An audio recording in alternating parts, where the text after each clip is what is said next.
I've been wondering, why is it that at the very end of the Obama administration, there's this huge push to deal with the Israeli-Palestinian conflict, whether at the United Nations Security Council or the event that was convened in Paris under French auspices, in which at least 70 countries were expected to attend. The key to understanding this sudden surge of interest in the Israeli-Palestinian conflict is if you examine the statements made by the French foreign minister. And what he has said is that it's his hope that this group in France will start a process that will bring stability to the entire Middle East region. Now, this really harkens back to something that we used to hear in the past, back in the 1990s, that somehow the Israeli-Palestinian conflict was responsible for the growth of Al-Qaeda or the spread of other groups like ISIS or Daesh. In fact, back in the 1990s, when there was a suspicion that somehow the peace process could be connected to the issue of jihadi Islam, of the growth of Al-Qaeda, careful examination indicated that as the Arab-Israeli peace process progressed, it had no impact on the attacks that the West suffered from. 1993 was when the Oslo peace process was started. In 1994 was the Gaza-Jericho Accord. 1995, the interim agreement. That led to the agreement over Hebron. That brings you already to 1997. If you look at the attacks that the West endured, in 1995 was the first major Al-Qaeda attack in Saudi Arabia. In 1998, 2 U.S. embassies come under attack in Africa. Basically what you see is that these are separate issues. Now today, again, there are those who think the Israeli-Palestinian conflict is the principal motivator of Daesh, of ISIS.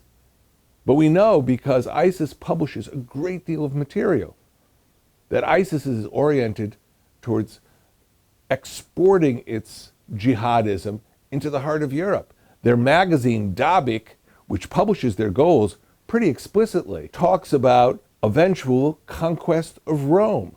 It even features a photograph of the heart of Vatican City. Those are the international goals of Daesh, not the Israeli-Palestinian conflict. This misinterpretation of the factors behind modern jihadi terrorism that's afflicting the entire West, this skewed emphasis on the Palestinian issue as well, perhaps explains a very strange development in January 2017, when the U.S. National Intelligence Council published a report on sources of instability and strategic change that it normally makes available to the administration.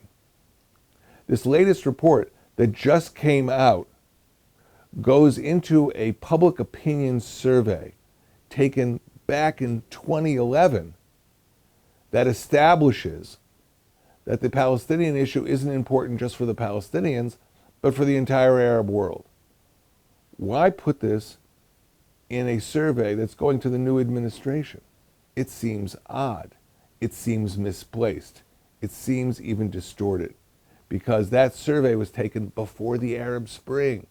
The Arab Spring, which led to the total collapse of Syria, which led to massive violence in Iraq, destruction of Libya, the destruction of Yemen, and instability across the Middle East. So with all due respect to Israeli-Palestinian negotiations, that they cannot be viewed as the single causal factor for the problems of the Middle East today.